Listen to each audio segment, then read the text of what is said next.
Welcome to the Stacy Tuschl Show. Today, we're going to be talking about how to automate your business. I want to jump right in and let's start talking automation. Okay, so automating your business, it sounds amazing, sounds nice. Oh, I've got slides I'm going to share real quick. Let's do this. Okay, so automation sounds amazing. People get really, really excited about the sound of automating your business. It sounds very nice. It sounds light and easy, but it might even sound like the opposite of what it is you're currently doing in your business. But the question is, how do you get there? Now, what I want you to realize is it takes time. I've been running multiple businesses, but one of my businesses is 19 years old. It didn't just magically automate, right? And I didn't just remove myself overnight. What happens is you start by automating one system at a time. So today we're going to cover the two most important systems you want to start to automate first before you go into the next stage, okay? Let me get my next one up. So the first two systems you want to automate are your sales and marketing. So how many of you feel like you can't keep up with marketing, right? Social media is never ending. You were secretly happy the other day when Facebook and Instagram shut down. It meant that you could get back to what you actually wanted to be doing, right? Now, email marketing is just another task that you'll have to do as well, right? There is not much automated right now, I bet, for most of you, right? Maybe you're batching, but that still means that batching means you're basically creating something all at one time, right? But then you still have to come up with the next batch. Like it feels like you can't keep up. So besides marketing, sales is the second place you want to automate. Now, if you want to grow and you want to do it quickly, you don't want to be doing this manually, right? If that's you, you become the bottleneck of the business or you hit a wall at some point, right? Now, I will say in the beginning, automation, it starts with manual. It starts with manually figuring out how to do this, what's going to work, right? You only automate something that's working. You only replicate something that's working. You do not try to like have another location or right, add something else, another program, another product, another service when the first one isn't doing well. So you want to make sure that before you go to automate every part of your business, you've got marketing dialed in, then you've got the sales piece dialed in. Okay. Now, as far as sales go, most small business owners, they don't have a rhythm of how many customers they're typically getting each week. Okay. In fact, it's very unknown. They know after it happens, like they could tell you, well, last week we brought in 4 new clients or 6 new clients, or right. But they rarely can predict what is coming. They can't tell you, oh, typically on a daily basis, we receive this many phone calls, this many, right? It's like, I don't really know what's going to happen. Now, you might be thinking, well, what about the other systems, right? And what I want you to understand is until you've mastered and have a really predictable system for your marketing and your sales, you don't need the back end. So think about it. What's more important than getting traffic to your business, getting more customers to your business, right? Without a back end, like I just want to like let that sink in. If you don't have traffic and customers, the back end isn't that helpful. You need customers back there to have a back end make sense, right? The only way that I would suggest is if you already happen to have a booming business, right? You already have a great business, you just are missing systems. That is the only way I would be doing something behind the scenes, right? Really working on retention, retaining, right? All of that. You don't need it in the beginning. And so many times people look at everything they're going to have to get in their business to really get it up and running. But what you don't understand is until you have this consistent marketing and sales piece coming in and flowing, the rest of it just doesn't matter. You might not get to the rest of it yet. Now, again, this is going to take some time. This is going to take some effort. This is not just passive, right? We've got to figure out, well, what is the marketing pieces that are working? And when you find one that's working, you don't want to just have all of your eggs in one basket. You want to make sure that you're diversifying that marketing to make sure that you're secure. So if Facebook and Instagram shut down, it's just one of the platforms you're using, right? So that's where I want to make sure you have a bigger plan that you probably have right now in place. Okay. Now, the only way that I would suggest really working on additional systems is if you have a team to help you systematize. So this is going to sound crazy, but when I would say this was probably 9 years ago, The business was already probably close to $1 million a year at that time. That sounds so far away. I don't even remember where we're at, but we probably were right around there. And we didn't have any systems, like none. How in the world could we have been that big and we had no systems in place? And here's how. You probably can understand this. I was just trying to keep my head above water. I was just trying to get as many clients as I could get in and then give them a great product so they liked it and they stayed and then they told their friends about it, right? I was trying to do all the things I could possibly do, and no, systems never crossed my mind. In fact, I don't know that I heard about systems, and I definitely didn't think, oh, I feel like we need to systematize. I was thinking, how do we keep up? How do we maintain? How do we continue to scale? Okay.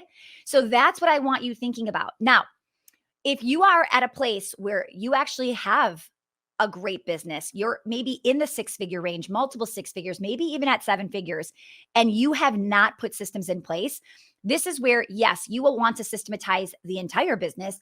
But let me tell you that you systematize one area at a time, or you have one person owning a certain system. So if you already have a team of 10, great. Get the person who's in charge of retention, upsells, referrals, all of that, to put those systems in place, like customer onboarding, automated check-ins, right? Things like that. Okay. So if you already have somebody in marketing, but they just don't have marketing systems, you can say, you're going to focus on marketing systems for this quarter. Who's somebody else, you're going to focus on customer onboarding, customer retention. Okay. That's the only way you get to systematize the whole business. And if you are systematizing from scratch, pretty much, meaning like you have systems, but they're all in your head, right? Or they're in the person's head that you hired and she created it. How many of you have systems like that? And you know what? We still catch ourselves doing that. We hire somebody, we teach them how to do systems. Maybe we don't necessarily inspect what we're expecting all the time. And then that person, whether we fire, they quit, they move on, they move a different role in the business. We're like, wait, where are all of your systems? I'm like, oh, we literally had somebody last year say to us, I was just so busy doing all the things, I didn't have time to make systems. And in my head, I just couldn't even believe it, right? But this is where it comes back to us. We weren't inspecting what we were expecting. We were just expecting she was doing what she knew she was supposed to be doing. People don't always do that. Okay. So my point with this slide is just don't systematize too soon. There is such a thing as systematizing too soon. Okay. Most businesses don't make it very long. And if you're focusing on the wrong things, it's one of the reasons people don't make it. Right. So don't systematize until you're truly ready to systematize. Okay. Now I want to share on this screen. I'm going to make this bigger so you can see what this is. Can you see that good? Okay, good. Thank you. Somebody said, loving this. So good. Thank you. Minimal Ks. Okay. So with that said, I want you to look at this. This is kind of what I always tell people. I love assessing. Like I will tell people a million times, you want to grow fast? You need to be aware of what is going on in your business and you need to be aware of yourself. Okay. My coach just gave me this book to read. And I was a little taken aback. I'll put it on Instagram. I'm actually heading out on an RV trip this weekend and I'm bringing it with me. I'll show you on Instagram what book it is. I was like, wait, what? You want me to read this book? Why? Like when you see the title of this book, there was clearly some lack of awareness on my end and she is seeing it and she's like, please read this, right? So yeah, you want to go to that shameless plug, go follow me on Instagram and I'll show you tonight what the book is. You will also be shocked that I'm supposed to read this. But you, if you're similar to me, and I bet you are, you probably need to read that book too. Okay. It has to do with business. Okay. But it's a personal book. So it's interesting. So anyway, with this chart, we have to go back to awareness. I need you to be crystal clear on what it is you need to be working on. So marketing and sales, we just talked about this. Well, on the left side, I want you to look at how your marketing is. And marketing these days, it's content. It's us getting our content out there and lots and lots and lots of content, right? So I want to ask you on a scale of 0 to 10, where do you feel like you are? Okay. 10 being a content machine. You are pumping out content daily, several times a day, several platforms, right? You're doing all the things. And it's good content. It's actually content that's leading to sales, right? And on the other spectrum, there is the sales piece from 0 to 10. Where are your sales? right? Are you a sales machine? You can't keep up with the amount of people calling, emailing, booking consults, whatever it is your business, right? What does that look like for you? Okay. So rank yourself on a scale of 0 to 10. Where are you in marketing? And then where are you on sales? Some of you are going to find, I love that, Renee. And here's the thing, we all need systems in our business because you either need to implement them or you need to refine them. So it's something that we all need. And I want to make sure everybody's aware of that. And so good to see you, Renee. Okay. So with that said, you might be ranking yourself on one side, 0 to 10. And the other side might be maybe one's low and one's high. Maybe they're both low. Maybe they're both high. If that's the case, what are you here for? Right? I'm sure there is something possibly missing. So I want you looking at that. Now, I also want you understanding not just marketing and sales of how much output are you doing, right? My next slide is about how manual versus automated. Okay. I teach this a lot, but I'm teaching this in a different way with these two slides that I think are going to really click for some of you. Okay. You could have scaled yourself really good on the sales side, the marketing side, but now it might be a whole nother ballgame, right? You might have just realized, okay, we still are pretty manual on sales. We are pretty manual on our content creation, on our marketing. So manual can be very inconsistent. Why? Because at any moment, you're sick, you're out, somebody quits, somebody gets fired. All of a sudden, somebody else has to jump in to make it be more consistent. Okay. Automated becomes more predictable. So we not only want to get you closer to those 10s on both sides, but we want to take you from manual inconsistent to automated. Make sense? All right. Give me a thumbs up in the chat if you're good, if this is making sense to you. Now, I want to ask you, who are you, right? Where are you on those sides? So when I say who are you like, are you a content machine? Are you a sales machine? Or are you thinking, I don't resonate with either of them? I'm not doing good in either of those, right? The question is, where are you? Okay. Where are you on a scale of 0 to 10? And then what needs to happen there? Okay. What needs to happen? Now, next. So these are the 4 key areas. Hang on. Okay. These are the 4 key areas that really help you automate your sales and marketing. These are what we call the 4 phases of the foot traffic formula. So you've got that traffic piece. What are you driving traffic to? Whatever you post on social or your paid traffic, right? This is what you're doing organically, meaning for free, or paid. Now you've got the touch piece, which is turning that traffic into leads. And then you've got the transaction piece, which is getting our leads to convert to sales.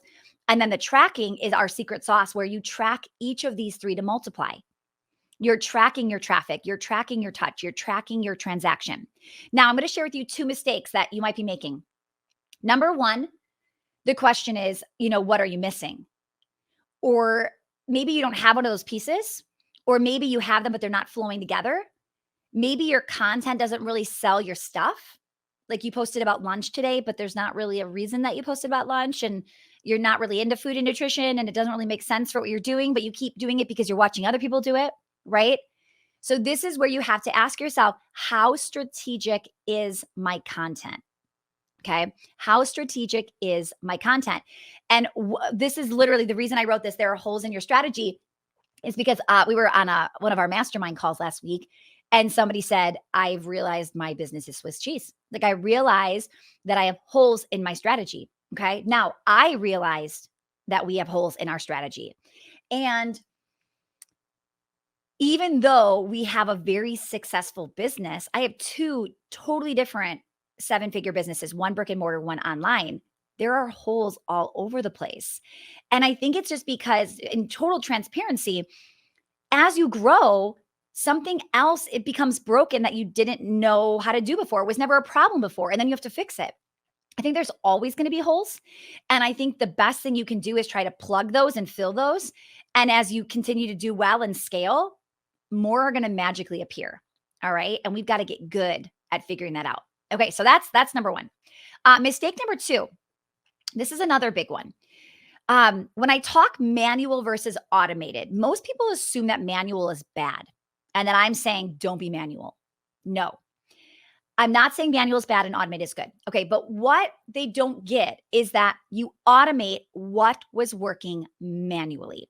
There is no need to automate something that isn't working. Okay. And this is where it happens. I can't tell you how many times people will say things like, okay, I want to do a second location. Why? I'm not making enough money in the first one. So I'm thinking if I do a second one, that will like negative or zero, let's do whatever number is happening over there, times a second one does not ever equal a positive amount. Okay. When you want to scale your business, you only scale if it's working. You cannot scale broken. So you might have to understand that your business is a little broken right now, and it might be time to just slow down for a moment, go back to that manual, figuring it out. And then when you find the winner, then you scale. Does that make sense? Okay. Team, I don't see anybody on coaching, like coming on to coach with me. So I just want to make sure like somebody can help them in case they're not finding the right link. Otherwise, I'm not done training yet, but I want to give them a heads up just in case. Okay. So with that said, you'll want to start that manual process. The reason I just put like mistake number 2 is running before you're walking. So it's and it sounds funny because the formula starts with traffic, but you don't actually start driving traffic until you have a product. So a lot of times, or the product is refined and the traffic leads to the product. What are you trying to sell? How is this flowing? So you've got to get really, really clear on that. Okay. So don't run before you can walk. This is a great example that just recent in the top of my mind is we just explained somebody inside of Foot Traffic Formula just posted a post on Facebook, and she had 8 people read the post and then total over $1,000 in sales from that one post with 8 people clicking. Okay. 8 people clicking to purchase. Okay. And then all of a sudden she was building a funnel, manual or automated. And she showed me the funnel and I said, wait, I don't know that I get this. Was this what you had written in that post on Facebook? Is that what you had done to get people to buy? And she's like, oh no, this is totally different. I'm like, okay, let's take the winning Facebook post that just generated you $1,000 and let's automate that. What did you say? What were you bringing up that got them? Like, what was your story? I assume it was a longer post, right? What did you say in there? And then what did you say to get them to click the next button? And then where did they go? And what was that experience like? Right? So, and it might have been, well, then they just DM'd me or they private messaged me and then we chatted and okay, great. Okay. So you posted something that's probably your opt-in page, right? That's probably the landing page. And then you set a call to action, which is why they DM'd you or private messaged you, right? That's just your, like what the button says. And then what happened in your DM? Because that's probably the sales page. Okay. So do you see how manual is really truly where you get started to figure out the winning, right? The winning pieces. And when you get it manual, then you go automated. So don't think manual is bad. It's not bad. I promise you that. Okay. All right. So one thing I wanted to share. So if you want to join us in one of our live boot camps, actually, if you're watching this live, we are in the middle of one right now. You can go binge everything. You can still get in, still jump in, start watching. If you really liked this is going to go even deeper. If you're watching it on the replay, no worries. We do these all the time. You can still go to that link, morenewclients.co, not .com, .co, and you can get into our next one. Okay, so I want you to take me up on that. Go check it out. We just do a massive deep dive into what I just did in 15 minutes. We do it in about 5 days in an hour a day. And the content is like 10x what we just got into. All right. So what you can expect from me moving forward is we are going to continue to come back and give you gold and give you these mini free trainings. And then after, I'm going to be taking live coaching calls with our clients where you're just going to be able to hear real problems in real businesses and how I respond and how we get actions moving forward. Okay. All right. Thanks for joining me on my first ever YouTube live. If you guys want to get in, go to morenewclients.co, go binge those videos, take some time today or this weekend. You will not regret it. And I will see you next time. Bye, everyone.